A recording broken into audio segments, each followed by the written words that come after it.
conversar con agrado, con gusto.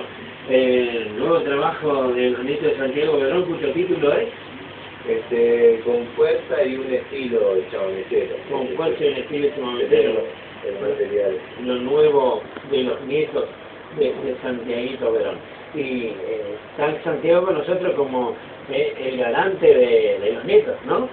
Porque esa ocurrencia de Santiago que nos contaba en la primera grabación de ustedes, que fue hasta el panteón de Coco Marola a hablar con él, de presentarle tránsito, mirá, estos son mis nietos, de pronto, gracias a Dios, lo descubrimos como mecenas.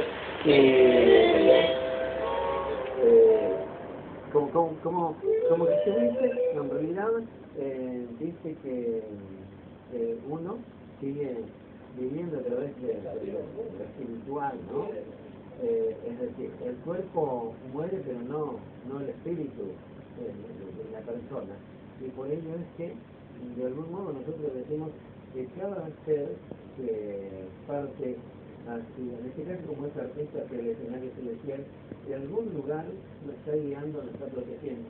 Y principalmente a ustedes, que son los que van a continuar, le decía hoy a Joaquín, de algún modo, hay un presentador, sí, un enorme presentador.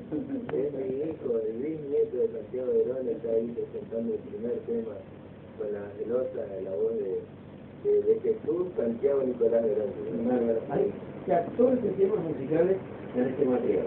En acordeón Matías Verón, segunda voz guitarra director Alejandro Verón, primera voz guitarra Alejandro Núñez, glosas Alberto de Jesús Santiago Nicolás Verón, guitarra Santiago Verón, Nudito, y glosas Alberto Verón.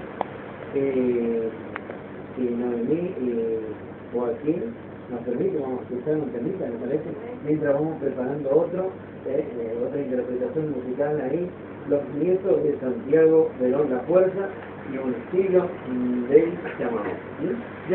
Ya escuchamos nada más y nada menos que el Arisco de Abelardo Limota, coordinista entre Rial. Para ustedes, los nietos de Santiago Verón. Los nietos de Santiago